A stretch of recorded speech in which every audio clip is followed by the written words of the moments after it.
Have you ever wondered what it really costs to charge an electric car in Europe? Hmm. Or, why some countries seem to be absolutely flying down the EV highway while others are sort of still Yes. stuck in first gear? Yeah, it's a real mix out there. Today, we're doing a deep dive into this fascinating and, honestly, often surprising landscape.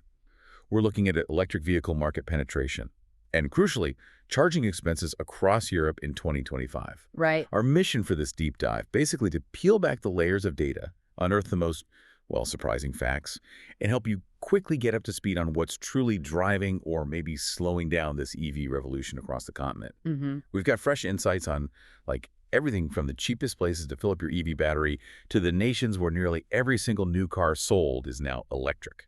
And we'll be drilling down into how these varying public charging costs directly impact EV adoption. We want to uncover the patterns, the underlying reasons, and understand the complex why behind these really significant regional differences. It's quite a tale of policy, infrastructure, consumer choices, and yeah, plain old economics. Okay, let's unpack this then. When we look at EV adoption, there's a clear group leading the pack, Hmm. almost in a league of their own, really. Mm-hmm. And look, if you've been following the news even slightly, it probably won't surprise you that the Nordic countries are truly setting the pace, way out in front. You're absolutely right. Norway, in particular, isn't just a leader. It's pretty much the unchallenged world leader. Right. As of May 2025, get this, an astonishing nearly 100% of new car registrations there were electric vehicles. Wow, nearly 100. Yeah, think about that. Almost every single new car, it's incredible. And this pace comes from powerful combination, really strong government incentives, a charging infrastructure that's not just dense, but genuinely integrated into daily life. Okay. And these advanced environmental policies they've had for years, it's like a blueprint for rapid EV transition. And the cars themselves, what are people actually buying? Well, the Tesla Model Y continues to dominate. That's largely thanks to its range, performance, and, Tesla's really well-developed supercharger network. Okay, so nearly 100% in Norway. That's almost unbelievable. Yeah. It really puts the scale of their commitment into perspective. But what about its neighbors, like Sweden and Denmark? Are they following the exact same playbook? That's a great question. They share that strong Nordic push, but there are slight differences. Sweden, for instance, saw a total EV market share of about 60.7% in Q1 2025. Still huge. So yeah, that breaks down to 41.6% pure battery electrics, BEVs, and about 19.1% plug-in hybrids. What's interesting in Sweden is the role of local brands.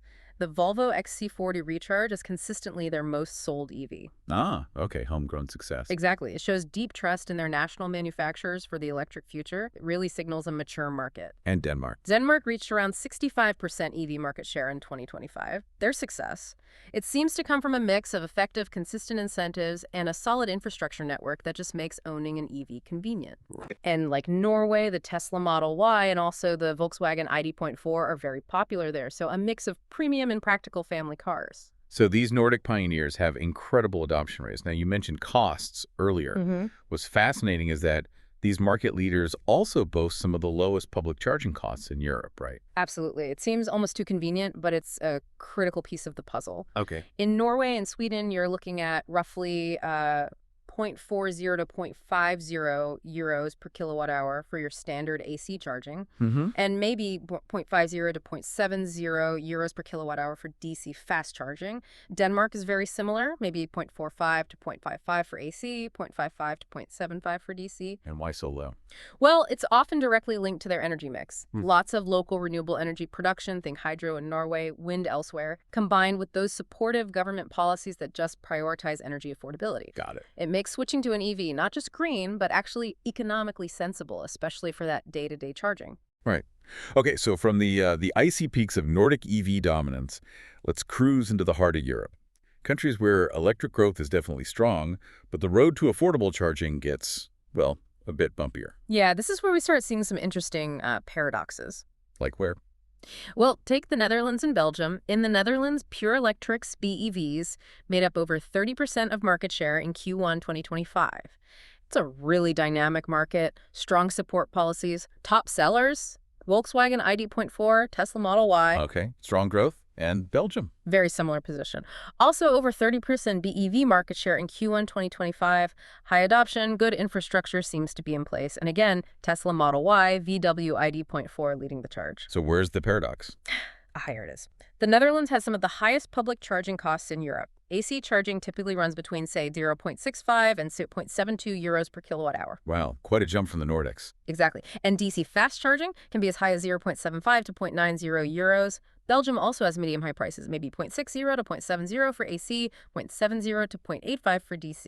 So high adoption despite higher public cost? How does that work? Well, it really highlights how crucial a good home charging setup is, especially in these dense urban areas, maybe even more important than cheap public charging. Right, if you can charge cheaply overnight. Precisely. If people can charge reliably and affordably at home or maybe at work, then higher public costs become less of a barrier for daily driving. It also points towards very effective corporate fleet adoption policies. Ah, company cars. Yeah, businesses are incentivized to go electric, and that drives a huge chunk of sales, maybe somewhat regardless of the public charging price for the average driver. It just sort of trickles down. That's a fascinating insight. Really underlines that cost isn't the only factor driving this. Okay, let's contrast that with the giants, Germany, the UK, France. Do they follow similar patterns? Or does their sheer size add new wrinkles? Well, let's see. Germany had a total EV market share of 27.1% in Q1 2025, with BEV specifically at 18.5%. Still growing. Yeah, it's a huge strategically vital market, especially with their own big brands like VW, BMW, Mercedes pumping out EVs.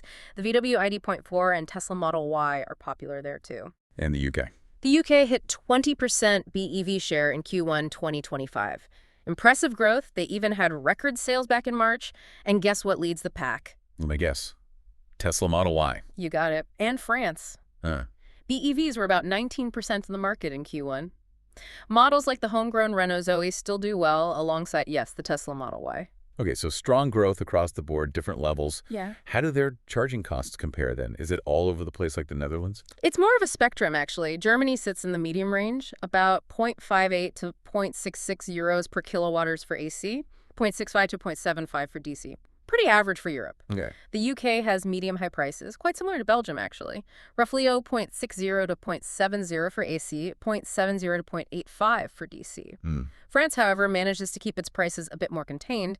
AC charging costs around 0.52 to 0.57 euros, and DC is also relatively low, between 0.52 and 0.60 euros. Interesting. So even within these big developed economies, quite a variation. Different energy policies, maybe? Different energy mixes, different policy approaches, yeah. It all plays a part. Right.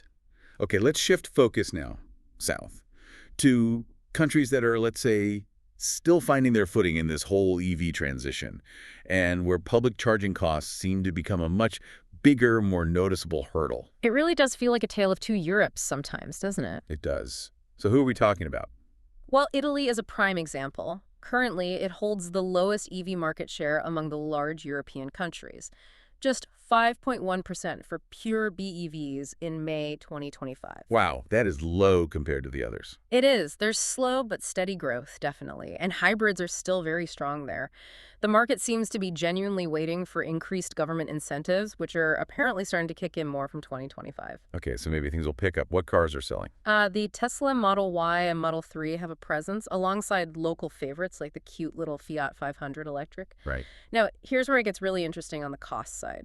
Italy holds the, well, unfortunate record for the highest public charging costs in Europe. The highest. Ouch. Yeah. How much are we talking? You're looking at approximately 0.69 euros per kilowatt hour for AC. Okay. And a steep 0.80 euros, sometimes even more, for DC fast charging. Whoa. And this is a crucial point. These significantly high prices, they just slash the economic convenience compared to traditional fuels. Yeah, if it costs that much. Exactly. If filling up your EV costs almost as much, maybe even more, than petrol or diesel, that powerful economic reason to switch kind of evaporates. It directly slows down adoption speed. It's a very clear link there. Okay, so high costs in Italy, clearly hindering things. Oh. But what about Spain? Adoption is also slower there, but the charging costs, I heard they're quite different.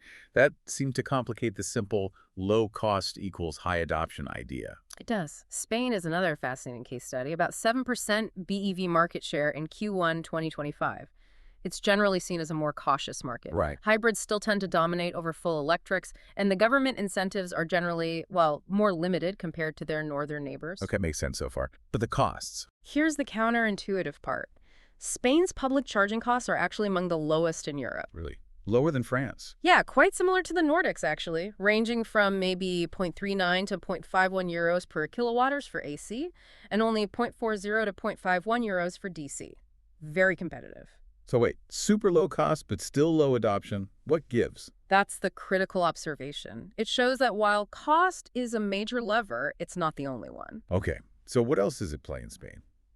Well, it could be a few things. Less aggressive government incentives definitely play a role. Maybe lower public awareness or acceptance outside big cities. Perhaps a slower rollout of truly convenient charging infrastructure, even if the price per kilowatt is low. If chargers are hard to find or unreliable, the low price doesn't matter as much. Right, availability and ease of use. Exactly. It suggests maybe a more ingrained behavioral challenge or infrastructural one beyond just the sticker price at the pump, or rather the plug. Okay, so if we try and connect all these different threads, pull it all together for the bigger picture, it seems crystal clear that public charging costs are a significant lever, yes, but definitely not the only one influencing EV adoption across Europe. Precisely. A pattern definitely emerges. Countries with strong supportive policies, a robust charging infrastructure that feels convenient and reliable, A&D lower public charging costs often linked to lots of renewable energy. They tend to see much higher EV market shares. It's like an ecosystem. It is. Those factors create an environment where going electric is both easy and makes financial sense. Just for context, across Europe, the average public charging costs you'll typically encounter for standard AC up to 22 kilowatts are usually between 0.50 and 0.70 euros per kilowatt hour. And for faster charging. For fast DC up to 50 kilowatts, it generally ranges from 0.60 up to 0.85 euros per kilowatt hour. So quite a wide band. Now, one key takeaway, I think, for anyone listening who's maybe considering an EV or already owns one, is the huge difference when you charge at home. Oh, absolutely massive. This really shifts the economics. Yeah, home charging generally costs much, much less. Yeah. Often falling somewhere between, 0.13 and 0.17 euros per kilowatt hour across Europe. That's the typical range, yeah. A huge saving compared to most public charging, especially the faster stuff. It makes owning an EV much cheaper overall if you can regularly charge at home. It's a major advantage. Definitely. And what about the cars themselves? Any clear winners overall? The data does show a pretty clear winner across most markets, popularity-wise. That's the Tesla Model Y. Still, it's consistently the most sold EV. It's often followed by the Volkswagen ID.4 and the Tesla Model 3. Okay.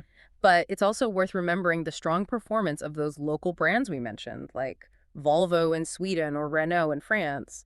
They maintain a solid presence in their home markets. Brand loyalty still counts for something alongside the global players. So wrapping this up. Yeah.